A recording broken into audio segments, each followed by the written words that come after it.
Hello, this is Math Made Simple, and today I'm going to be talking to you about the three basic trigonometric functions: sine, cosine, and tangent. Specifically, I want to talk about the connection between these three functions defined on a right triangle, and how you get to the wave function definition that you'll see in physics or calculus. So let's start with this definition, and then I'm going to provide another alternative definition using circles, and show how this definition connects the definition you're familiar with from trigonometry class and these wave functions that you may see in physics and calculus. So let's start with this definition. The classic definition from trigonometry of these functions goes like this. Sine of some angle, we're going to call it theta, theta the Greek letter. Here is the angle, and it's defined as the length of the opposite side. So this is the angle, and you go across and you get the opposite over the hypotenuse, the length of the hypotenuse, or O over H for short. Similarly, cosine of theta is defined as the length of the adjacent side over the hypotenuse, so A over H, and tangent of theta is defined as the opposite over the adjacent. And if in your trig class you probably memorized an acronym that looked like this. SOH-CAH-TOA, sine opposite hypotenuse, cosine adjacent hypotenuse, tangent opposite adjacent. These definitions are well and good, but they don't show the connection between these two formulations. So let's provide a different definition. We're going to show that this different definition is mathematically equivalent to these formulations that you know and love, or know and hate, depending on your perspective on trigonometry. And then we're going to show how this alternate definition gets you to this wave function. So let's start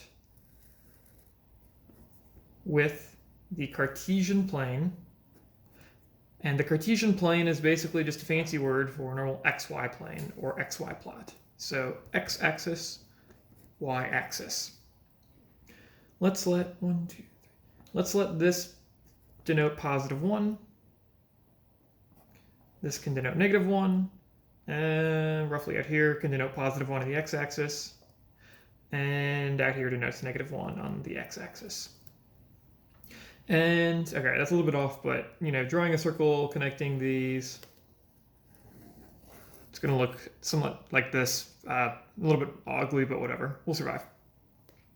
And so this is called the unit circle because 1 is the mathematical unit, and because it's a circle, the radius here, the length of any line from the center out to the edge of the circle, is length 1. So given this slightly misshapen circle, how do we get the triangles? Well, let's take this line that we drew from the center out to the edge and drop a line down to the x-axis. And you immediately notice that you get a right angle here, and then you have one side, two side, three sides of the triangle. This becomes the hypotenuse. So the hypotenuse is length 1, remember, because this circle is defined to have radius 1. And so these sides have some length, and we'll call them x with a bar around it, or bar x, and y with 2 bars around it, to denote the length here and the height here. So height, width. Okay, so let's get our theta in here.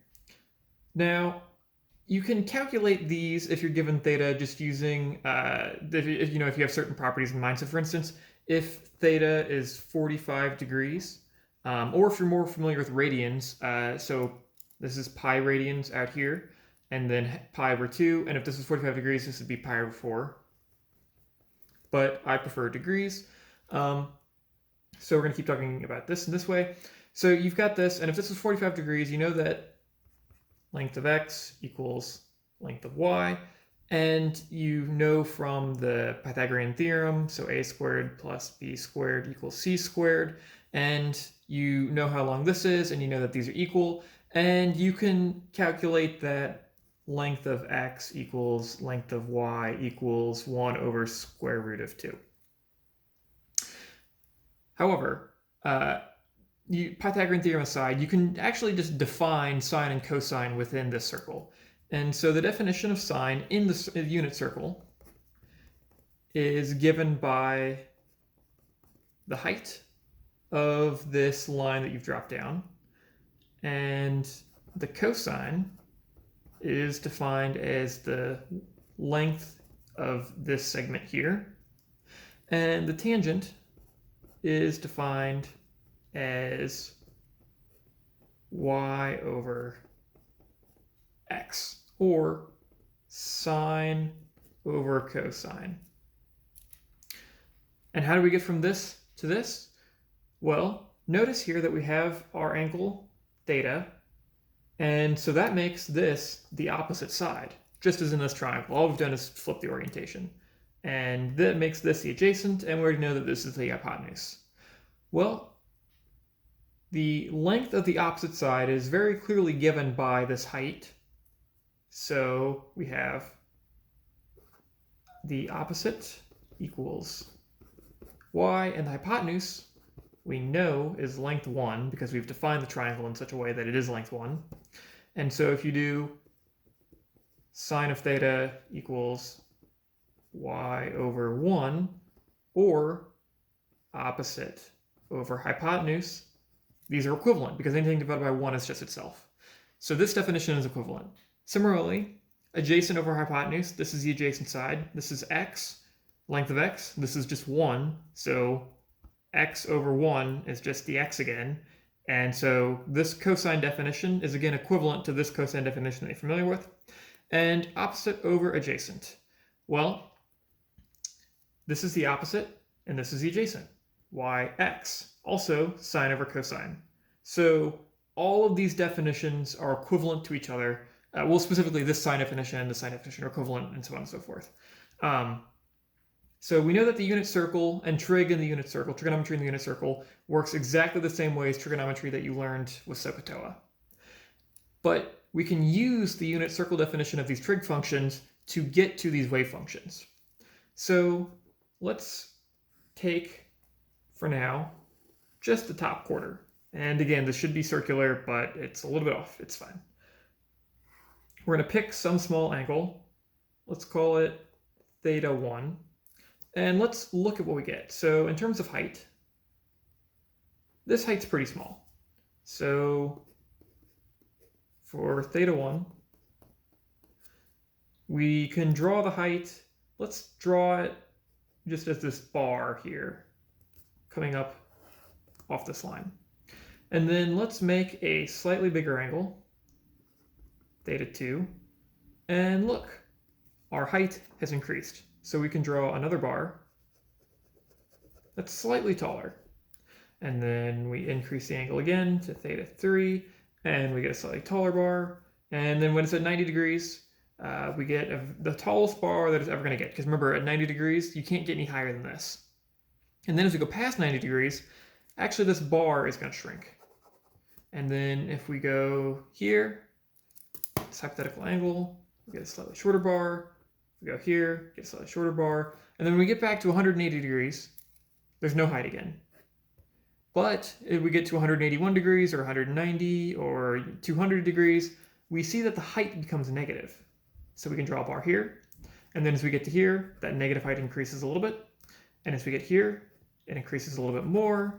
And then we get to -1 at 270 degrees. And then it shrinks and shrinks and shrinks back down to 0. And then because it's a circle, it repeats. Well, if you took this and you did it for every possible angle, no matter how small, around the circle, you would get a bunch of bars and you could connect them and you would get your wave function back. You can do the exact same thing for cosine, but in cosine you given the length. So instead of starting at 0, at cosine, this length here starts at 1, gets smaller, smaller, smaller, smaller, smaller, and the length becomes 0, and then it gets bigger and bigger and bigger, but in the negative direction. and then it shrinks again and becomes positive. And so what you'll find is that if you take the sine of some angle, it's actually equivalent to the cosine of that same angle if you offset sine by a certain amount. So sine starts at 0 and after 90 degrees ends at 1. Cosine starts at 1. So you try and calculate, for a bit of homework on the side, what angle you need to make this true. So if we have this theta, theta plus something, some c, would make this argument true. Calculate for yourself what that is. And where do we get tangent from? Well, tangent, when you plot, looks like this, just repeated kind of waves. And so remember that it's sine over cosine, and this x here starts at 1, but it goes to 0. And anything divided by 0 is undefined. So that explains why there's this gap here in the tangent function. And why does it go off to positive, negative, infinity? Well, when x is very small, you have some fraction,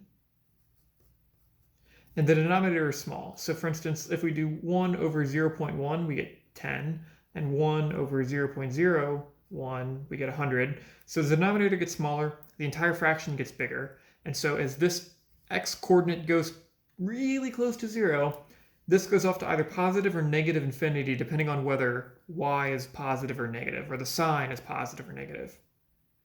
And so that's a connection between the tangent function and its plot over here. And so all you've done here is this coordinate on the plot.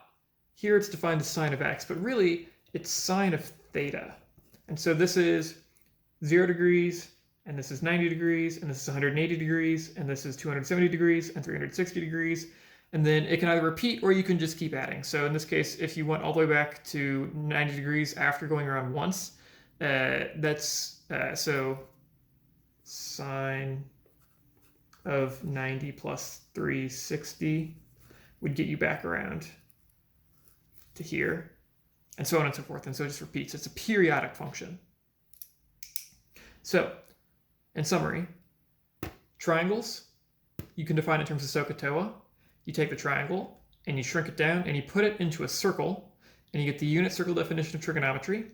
Using this unit circle definition of trigonometry, you get the wave function that you see in calculus and physics. That's it. Thank you.